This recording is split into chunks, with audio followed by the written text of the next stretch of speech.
Hello and welcome to Just One More Watch. Welcome to another AliExpress Top 10 Sale Roundup video. You know the drill by now, I make 3 of these each year for the 3 biggest sales with the best prices. One in March, one in June and one in November. This is the June one in case you're wondering. But don't worry if you're watching this in September or October, there'll probably be a smaller sale on in a couple of days time. So 10 watches, well 10 watches and some bonus mod parts at the back end today for tinkerers like myself. I've tried to feature watches that you may not already have that style of watch in your collection, watches that can fulfill a niche, therefore cunningly justifying the purchase of just one more watch. I'll leave links to all 10 in the order that I show them in the description of the video. To be clear, I'm an AliExpress affiliate, so if you click on a link and make a purchase, they pay me a small finder's fee. You don't pay any more for the products, just so we're clear. Thanks very much. As always, I'll try and keep this list varied with some homages, some originals, some diverse chronos, retro and modern looking watches, and a range of prices as well, from just over $50 to just under $300 today. Now the video is a little early, the sale starts on the 27th, but Ali allows you to put items into your cart, lock in the sale prices, and come back and check out in a few days' time. Some of these watches I already have here in Sydney with me for review, so I'll use my own macro footage where possible. The others are already in my cart waiting patiently for the sale to begin. Let's have a look. Okay, at number 1, it's a watch that I have featured on the channel before last November, but at the time I told you not to buy it. It's the Pagani Speedy. They got the version 1 badly wrong with silver hands, etc. It just didn't look right. I suggested therefore that you wait for the version 2 or the version 3. Here it is, and it's much better. Your target price for this one is $75. Don't forget to apply any store vouchers with any and all of these watches. There are 5 different colour versions of this one. I think the classic black and white dial is by far the most popular. That is now in the much improved version 3. And I do mean much improved. The change to white hands transforms the watch and makes it look like it should have looked all along. There must have been something wrong with the Pagani photocopier last year to have got the version 1s so badly wrong. This is actually a very good looking watch with domed sapphire crystal and flat high gloss ceramic bezel insert, making it look really rich. It's a classic 40-20, so actually sits in between the Speedy and the Speedy Reduced. Personally, I find the Speedy a bit too big. This one wears better. It is Seiko VK63 powered, so small second at 6 o'clock, 60-minute chrono register at 9 and a 24-hour sub-dial at 3. There are a few different colours as discussed, some with date at 4:30, some without the date for a slightly cleaner look. Up to you which you prefer. And the bracelet is actually quite nice. That is a proper 5 link with 2 of the slimmest links high polished, the rest of them brushed. The clasp is okay with 3 holes of micro adjust, and I quite like their slightly cheeky moonwatch references in their press shots, as you can see from the ones on screen now. Case back design, not so much. It looks like a kid's drawing. A step too far there, Pagani. At least it's on the back of the watch and we don't have to look at it. If you like the Speedy but it's just way out of budget, this one gets really close to the looks for less than $80. They have sold a ton of these already. I'm sure they will sell a ton more. Full review coming later this week. At number 2, it's a Seestern, a brand that up until now I have associated with Doxa lookalikes. Not today, this one is very Grand Seiko in the nicest possible way, of course. Price on these during the sale is $209. Again, it is the coupons that drop the price down that low. And again, 5 colour variants from ivory, couple of blues, 1 silver and 1 grey. Now I have a new macro lens and it takes no prisoners. This Seestern looks super sharp under that macro lens. Sharp being the operative word. Look at those hands like wee swords with real points to the tips and beveled edges. A lovely vertical brush texture to the dial as well, and faceted striped indices, all very nicely done as you can see. Now the specs on this one are fairly standard with a Seiko NH35 in the back. By the way, Seestern, no need to put a display case back on a watch like this. No one wants to see an undecorated NH35, especially after looking at a dial and handset like that. Thanks very much. The bracelet is lovely though, even if the clasp is also a little bit dive watch generic. The whole watch is a tad thick though at 14mm. It kind of reminds me therefore more of a Seiko Sarx than a Seiko Sarb, if you see what I mean. Several mil do come from a truly lovely piece of bubbled domed sapphire crystal, but 200 meters of water resistance seems a tad excessive for this style of watch. I would have been happier with 100 meters and a slightly slimmer case. Niggles aside though, it's a real looker and very nicely done for just over $200. Number 3 is the first dive watch on today's list and the first watch in my personal cart today. Now it's not a new watch, but they have just updated this one and the new specs are pretty awesome for the price. It is the cheapest compressor style dive watch that I've seen by about $200 and it's a Berny. Your target price for a weekend at Bernie's is in the high $60 after those vouchers are applied. White, black and the poster boy yellow dial are all available here from the official store. This appears to be an updated version of this watch with a change to a Miyota movement and proper sapphire crystal. So it's a full-sized 42mm watch, Japanese movement with day-date complication, 200 meters of water resistance, screw-down crown, sapphire crystal claimed on front and back, good loom and a chunky rubber strap, all for less than $70. That is cracking dive beater territory. Looks, as always, somewhat subjective, shall we say. Yellow seems like fun, but I will be opting for white as I like it with those red accents. Black is, as always, the sensible choice though. Case finishing looks very simple, brushed throughout, but it does have nice cross hatching on both of the crowns, a nod to the original compressors of the 1960s.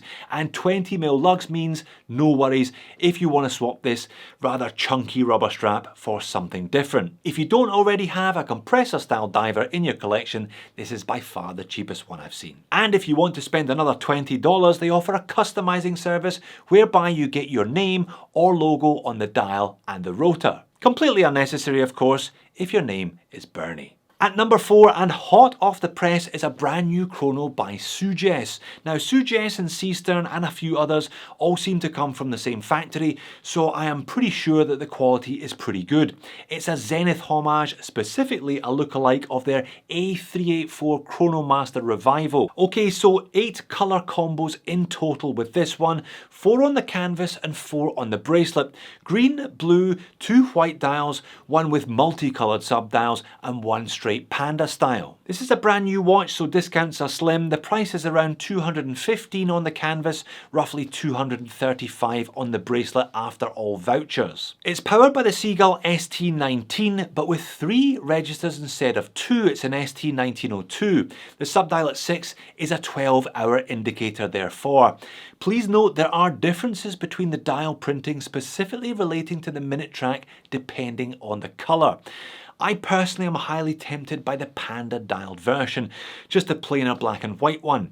Please also note that these share the 37mm diameter dimension of the original, but at 14.5mm thick to bulk it up a bit. It should therefore wear quite like a Seagull 1963. I suggest opting for the bracelet if you think you might prefer a bit more meat on your wrist than the canvas strap can offer. And frankly, the bracelet looks better than the ladder version of the Zenith anyway. Next up is a little nugget of a watch from a brand that is new to the channel, Ironwatch. This is a 38mm retro pilot watch and it's actually rather nice. Just over 100 on leather, just on 130 after vouchers for the one on the interesting bracelet. Date and no date variants of this watch will be available, as well as green dials. I assume they will update the listing at some point because I have a green dial no date one here in Sydney, so it definitely exists. Check back closer to the sale if it hasn't been updated at the time of viewing. Now, I'm not normally a fan of sterile dials, but the one exception I make is vintage style Fliegers and Pilots watches. I think they look so much better sterile than with an awkward brand name or modern logo or text on the dial, and this is a pretty looking watch.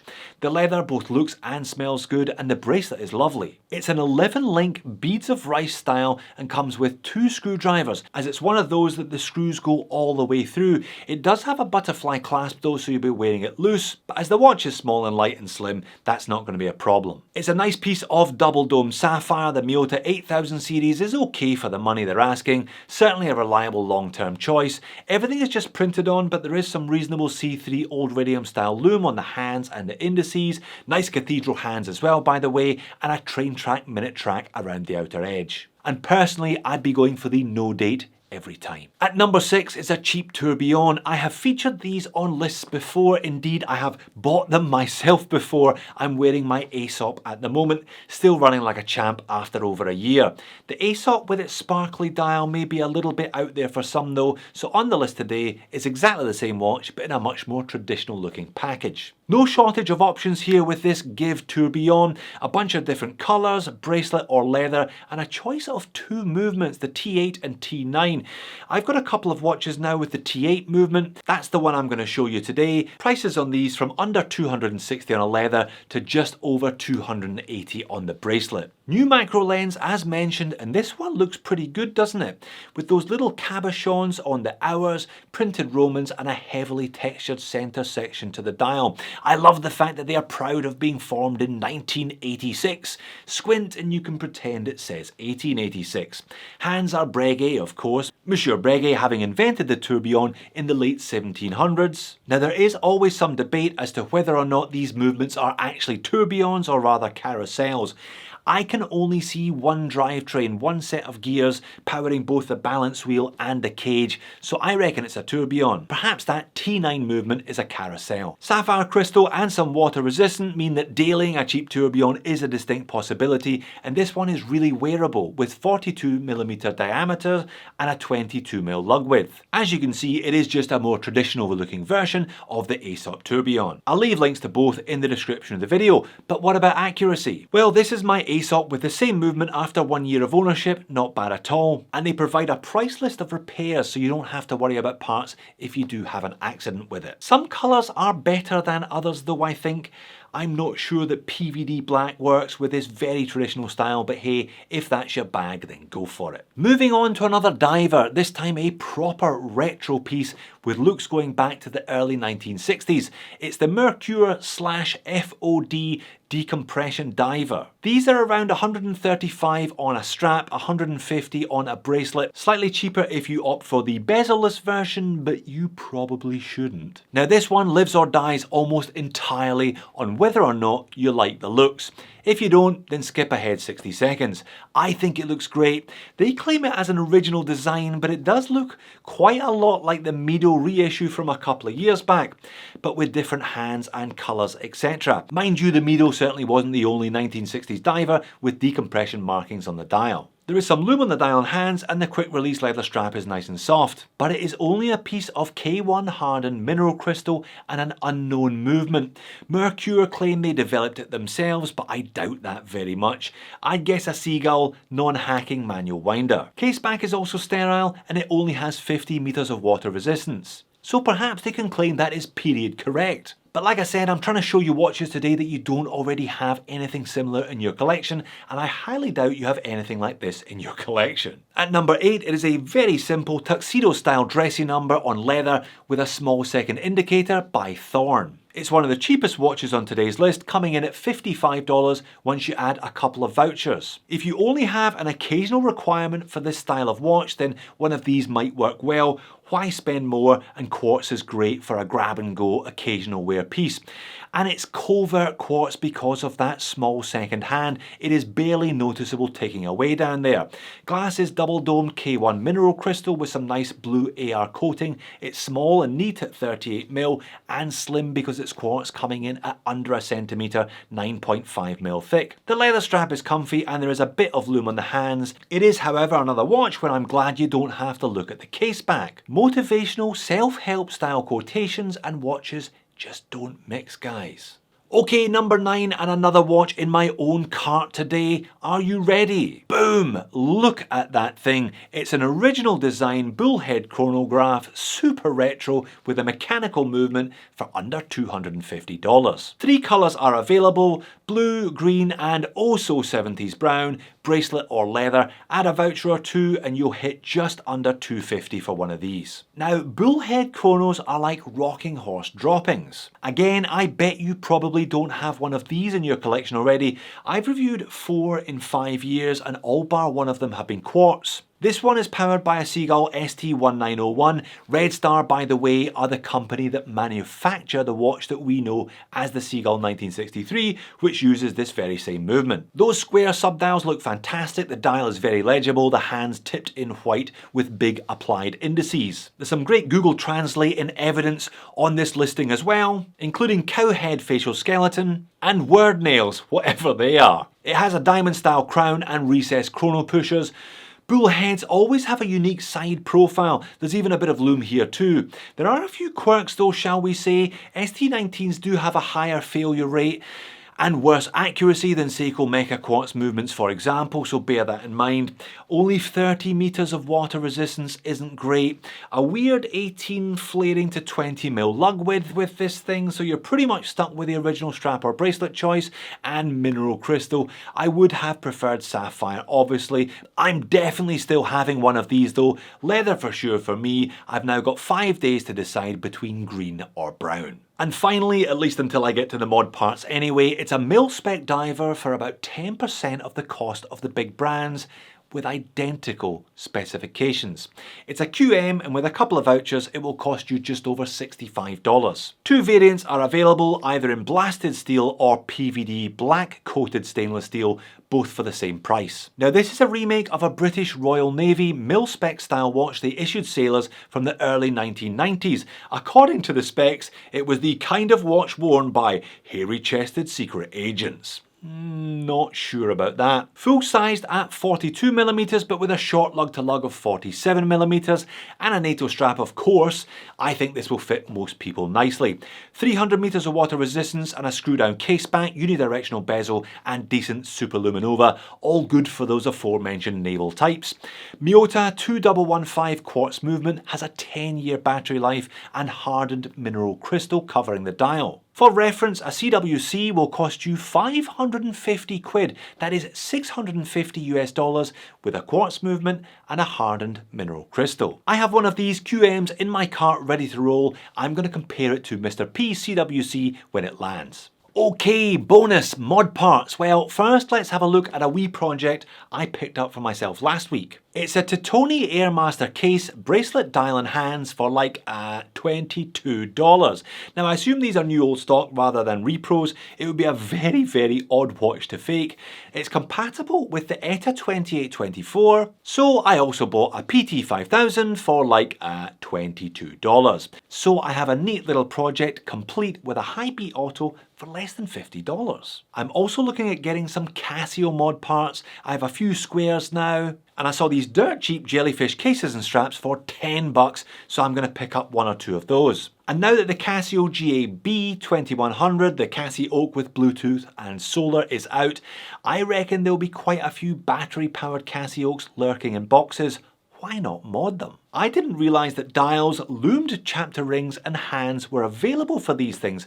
Of course, mucking around with any G will undoubtedly compromise the water resistance and overall integrity. They are no longer factory after all. But if it's just going to be a box dweller, then why not give it a new lease of life with some fresh parts? I particularly like the delicious irony of the Great Wave dial on a Casio. So there you have it, another AliExpress top 10 sale list with bonuses. Anything tickle your fancy there? I definitely have one of those Bernies in my cart in white ready to go, and one of those Redstar Bullhead chronos. That's a bit of a must for me. I'm tempted by the Sugess one as well. If none of these take your fancy, why not check out my top 10 list from March this year or from November last year. Thanks very much for watching, happy shopping, and I'll see you in a future video.